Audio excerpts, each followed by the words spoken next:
আসসালামু আলাইকুম দর্শক, সবাইকে আমন্ত্রণ জানাচ্ছি বাংলা ভিউ লাইভে। দর্শক, আমরা আছি এখন সিলেটের চান্দিঘাট এলাকায়। আমরা আছি ঠিক কিমবিজের নিচে। এখানে সুরমা, কুশিয়ারা সহ সিলেটের সকল নদ নদী খনন, বালুচরের চন্দন টিলা সহ সিলেটের সকল পাহাড় এবং টিলা কাটা বন্ধ সহ গঙ্গা, তিস্তা, যমুনা, মেঘনা নদী ব্যবস্থাপনা ও পানির উপর কৃষক ও আদিবাসীদের অধিকার আদায়ের দাবিতে বাংলাদেশ ওয়ার্কার্স পার্টি সিলেট জেলার পক্ষ থেকে মানববন্ধন ও সমাবেশ আয়োজন করা হচ্ছে। আমরা এখন সমাবেশের দেখানোর চেষ্টা করব সমাবেশে আসলে বক্তারা আসলে কি বলছেন, তারা আসলে কি ধরনের দাবি রাখছেন, সেই বিষয়গুলো আপনাদের দেখানোর চেষ্টা করব। এখন বক্তব্য রাখছেন সিলেটের ওয়ার্কার্স পার্টির সাধারণ সভাপতি। আমরা সরাসরি তার কাছে চলে যাব। কৃষক এবং আদিবাসীদের অধিকার প্রতিষ্ঠার দাবিতে বাংলাদেশের ওয়ার্কার্স পার্টি কেন্দ্রীয় ঘোষিত কর্মসূচির অংশ হিসাবে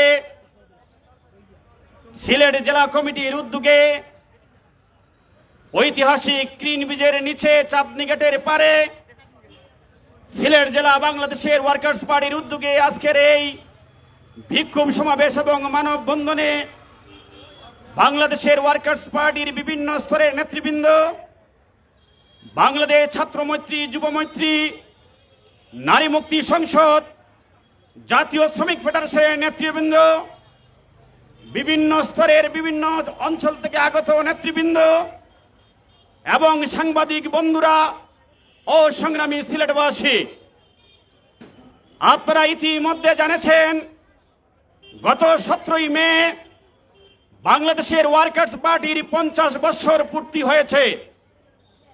এই 50 বছর পূর্তি উপলক্ষে বাংলাদেশের ওয়ার্কার্স পার্টি বছরব্যাপী বিভিন্ন কর্মসূচি হাতে নিয়েছে। 31 মে রাজশাহী মেডিকেল কলেজের সভাপতি জামিল আক্তার রতনকে 1988 সালে জামাত ছাত্র শিবিরের কুলাঙ্গাররা কুপিয়ে হত্যা করেছিল।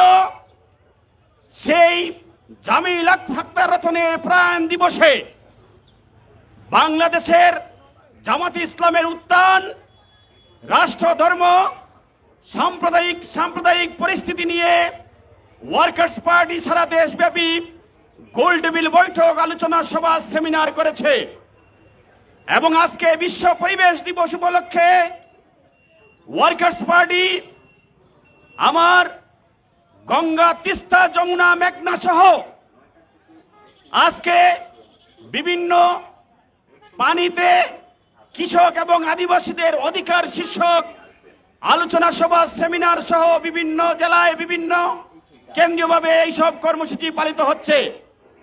আমরা সিলেটে এই গ্রিন ব্রিজের মোড়ে আজকে দাঁড়িয়েছে আপনাদের সামনে দুটি কথা বলার জন্য।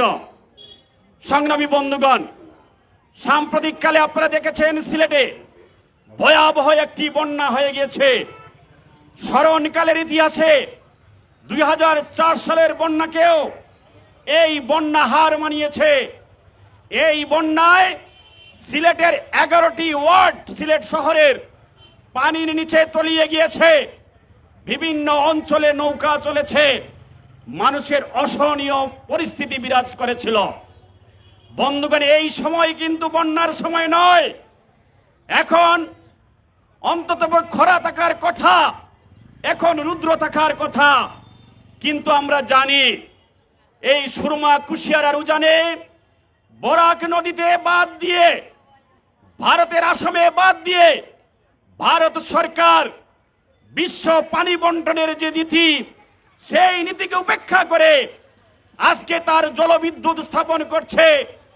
আজকে সে শুকনো মৌসুমে পানি আটকিয়ে দিয়ে আসাম, মিজোরাম সহ বিভিন্ন অঞ্চলে জলবিদ্যুৎ উৎপাদন করে বাংলাদেশকে খরায় পরিণত করতে চায়। বাংলাদেশের মাঠ ঘাট হাহাকার দুদুময় হয়ে যায়। আর এই সময়ে যখন উজানের পানি নেমে আসে, তখন সেই বাঁধ ছেড়ে দিয়ে সে আমাদের সিলেট সহ, কুশিয়ারা সহ এই 9টা জেলাকে একেবারে পানিতে ভাসিয়ে দিয়ে যায়। যার পরিণতি গত কিছুদিন আগে এই সিলেট সহ সুনামগঞ্জ সহ এই অঞ্চল তলিয়ে গিয়েছে। বন্ধুরা, আজকে আমরা বলতে চাই, ভারত সরকারের সাথে নতজানি নীতির কারণে এই সরকার পানি বন্টন আইন কোনো সুরক্ষা করছে না। আন্তর্জাতিকভাবে 1997 সালে পানি বন্টন আইন করা হয়েছিল। সে আইনে বলা আছে যে কোন দেশ কতটুকু পানি পাবে, কাকে কতটুকু পানি দেওয়া হবে, কিন্তু বাংলাদেশের হিস্সা আমরা পাচ্ছি না। আজকে গঙ্গা, আজকে তিস্তার পানি বন্টন দীর্ঘদিন যেমন থেমে আছে, আজকে পশ্চিমবঙ্গের মমতা সরকার কোনো আলোচনাই বসছে না। আজকে ভারত সরকার আজকে বাংলাদেশকে কোনো গুরুত্ব দিচ্ছে না। আর আমার দেশের সরকার যারা বারবার ক্ষমতায় আসছে, কখনো বিএনপির নেতৃত্বে, জামাতের নেতৃত্বে সরকার, আর কখনো আওয়ামী লীগের নেতৃত্বে সরকার, তারা বাংলাদেশকে লুটে পুটে লুটপাট বানিয়ে হাজার হাজার কোটি টাকা বিদেশে পাচার করে আমেরিকা ইংল্যান্ডে বাড়ি বানায়। অথচ আমার দেশের কৃষকের যে পানির হিস্সা, আমার দেশের জনগণের যে পানির দাবি, তা নিয়ে কোনো দেন দরবার করে না। সুতরাং আজকে বাংলাদেশের ওয়ার্কার্স পার্টির পক্ষ থেকে আমরা পানির ন্যায্য হিস্সা চাই। আমরা ভারতের সাথে নতজানীয় নীতি বাদ দিয়ে আজকে এই সরকারকে পানি বন্টনের সুষ্ঠু সমাধান করতে হবে। এগুলো আজকে অত্যন্ত জরুরি হয়ে দেখা দিয়েছে। বন্ধুগণ, অন্যদিকে আপনারা দেখেন, সিলেটের বালুচরের চন্দন টিলা সহ এই সিলেটে অবিরাম রাতের অন্ধকারে পাহাড় কেটে ফেলা হচ্ছে, পাহাড় কেটে বাড়ি ঘর নির্মাণ করা হচ্ছে। অথচ আজকে বাংলাদেশের পরিবেশবাদী, আজকে যে পরিবেশ অধিদপ্তর আছে, তার কোনো বিহিত ব্যবস্থা নিচ্ছে না। পুলিশ প্রশাসন কোনো ব্যবস্থা নিচ্ছে না। অজোরে আজকে সেই টিলা কেটে দিয়ে আমাদের পরিবেশকে ধ্বংস করা হচ্ছে। সংগ্রামী বন্ধুগণ, আরো একটি জিনিস আপনারা লক্ষ্য করবেন, এই সিলেটের জলাশয়, পুকুর, নালা, নর্দমা যেগুলো আছে, সেইগুলো ভরাট করে অট্টালিকা বানানো হচ্ছে। এই উপশহর একটি বিল ছিল, আজকে সেখানে 10 তলা 20 তলা বিল্ডিং হয়েছে। আজকে দক্ষিণ সুরমার আলমপুরে আজকে দেখবেন, দক্ষিণ সুরমার চণ্ডীপুল পার হলে সেখানে বিভিন্ন হাউজিং করে সমস্ত বিলগুলো ভরাট করা হয়েছে। আজকে হাউজিং ব্যবসা হচ্ছে। আজকে নদী, নালা, পুকুরগুলো আজকে ভরাট করে দিয়ে আমাদের পানি নিষ্কাশনের ব্যবস্থাকে রুদ্ধ করে দেওয়া হচ্ছে। বন্ধুগণ, শুধু তাই নয়, আজকে আমরা যারা বাসা বাড়িতে ময়লা আছে, সেই ময়লা আমরা দেখি যত্রতত্র ভাবে সিলেটে বিভিন্ন জায়গায় পড়ে আছে। সারাদিন সেই ময়লাগুলো ডাস্টবিনে পড়ে থাকে। শুধু রাতের বেলা সিটি কর্পোরেশন তা উদ্ধার করে, কিন্তু বন্ধুগণ, সারাদিন সেই ময়লা আবর্জনা আমাদের পরিবেশকে দূষণ করে। আমরা রাস্তা দিয়ে হাঁটতে পারি না, দুর্গন্ধ আমাদেরকে নাকের মধ্যে বিরাজ করে। সুতরাং আজকে যে পরিবেশের যে বিপর্যস্ত, এই পরিবেশ থেকে আজকে রক্ষা পেতে হলে বাংলাদেশের মানুষকে আজকে জেগে উঠতে হবে।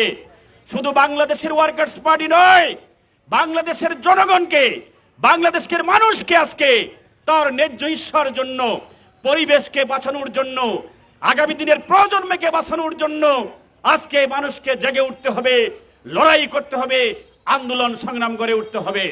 শুধু তাই নয়, দেশের অভ্যন্তরে আপনারা দেখেছেন, রাজশাহীতে কৃষক পানি না পেয়ে 2 জন কৃষক আত্মহত্যা করেছে। আজকে আদিবাসী নেতা বরেন্দ্র অঞ্চলে আজকে তাদেরকে পানি দেওয়া হয় নাই।